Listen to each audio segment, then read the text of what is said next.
we're banishing my dad to the study.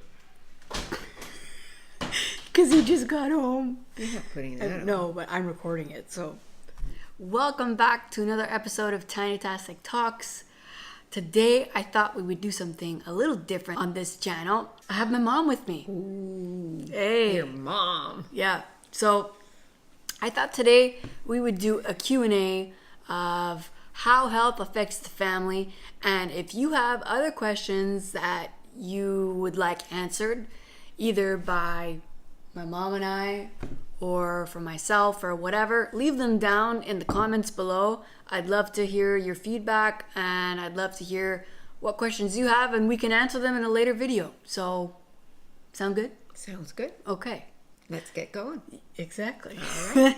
All right. Number one, what is it like for you to see your child go through difficult health issues? I think it's always difficult for a parent to see their child suffer. We don't expect our children to suffer. You know, we hope that never happens. And so it's been difficult this past year to see you struggling with your health and struggling to get back to a normal life.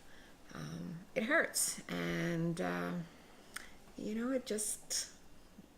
yeah, it's not what we want for our kids. So it's been difficult. How have you had to adapt? Adapt. It is a good thing that last year I had decided I was going to retire or semi-retire.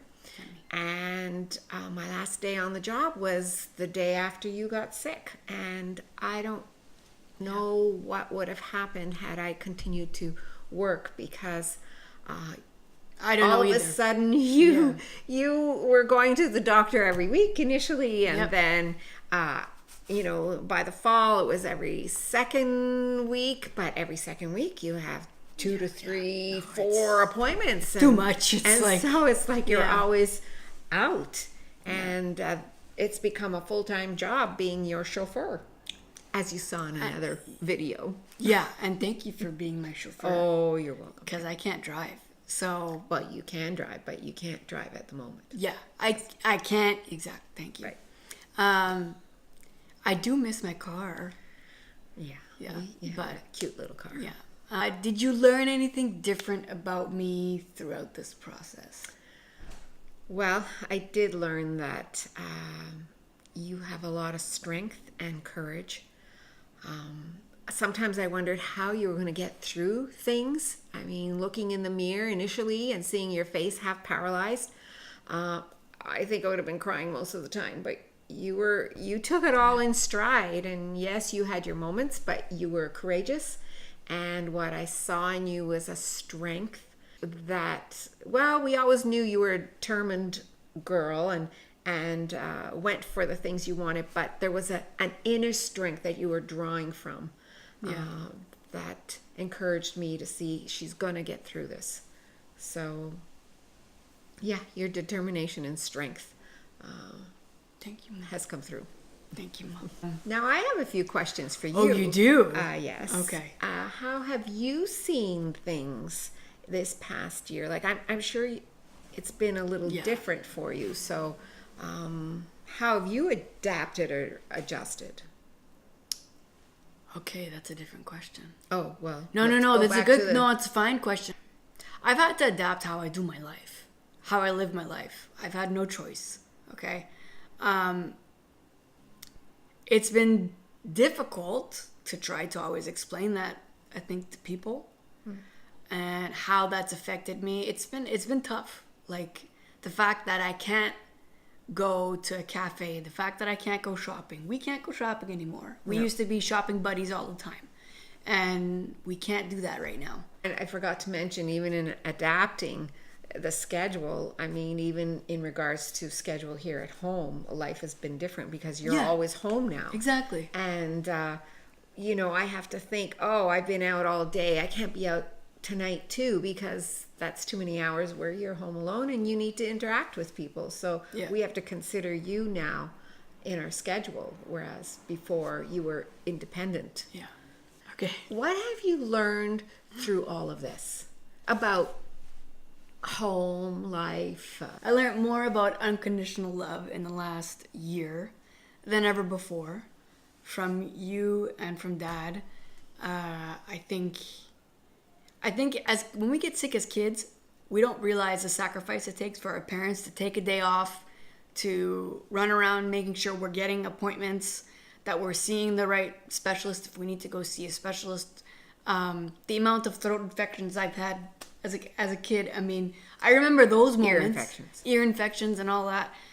I remember that as a child, but now as an adult, you're seeing the time it involved on my part. Totally. To get you to the doctors, exactly. to get you to the pharmacy. I'm way more appreciative of it because I see it all and I understand life better now. And so I'm able to express the fact that I'm thankful and that I don't take it for granted, because I know not everyone has that type of support system in place where they have a parent or maybe a sibling that they can contact to get them to places or to just talk to, that type of thing. The role of a parent, when we love our kids, we sacrifice on their behalf. And so it's been a time of sacrificing again in getting you here, there, and being there for you. That's not a sacrifice, but Right. just the time element.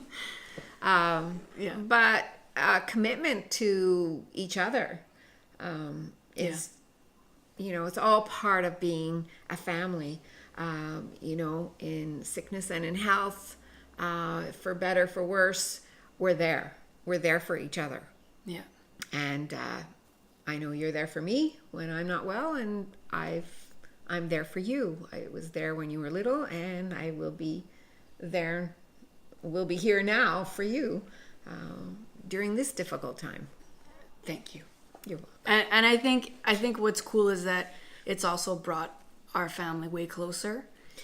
I think your relationship with your brothers have changed because they've seen you now ill, and they have expressed their concern and their love, maybe in ways that they haven't done in the past, because when everything's good, we don't express our love for each other in the same way as when things aren't well. There's more caring and understanding.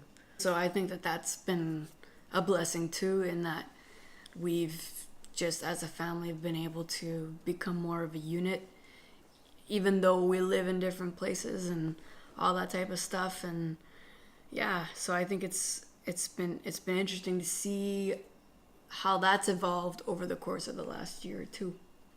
I think I've learned more also about myself, obviously, right?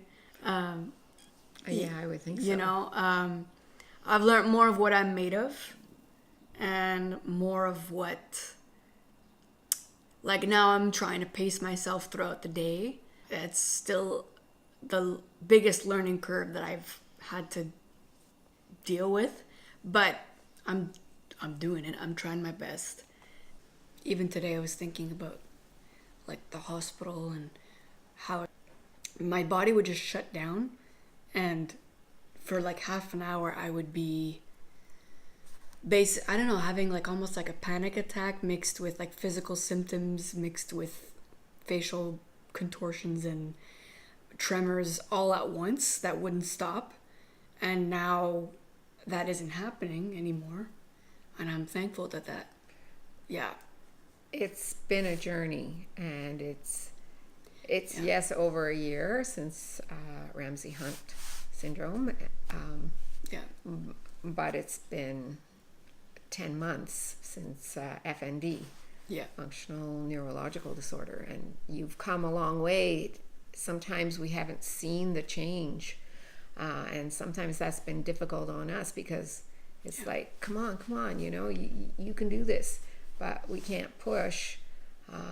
And for me too, I see it too. Yes, on my end. But then looking back, you've come a long way since September 1st last year. That's all we have for you today. It's been a quick one.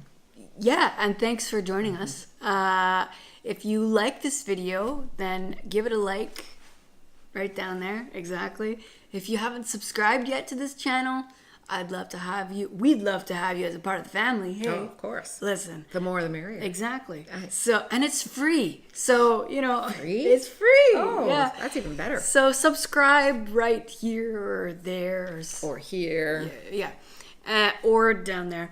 And don't forget, she's got other videos and she's going to post them all the way around. So be sure to click into others. Thank you. Okay. See you soon. Yep. Until Bye. next time. Bye.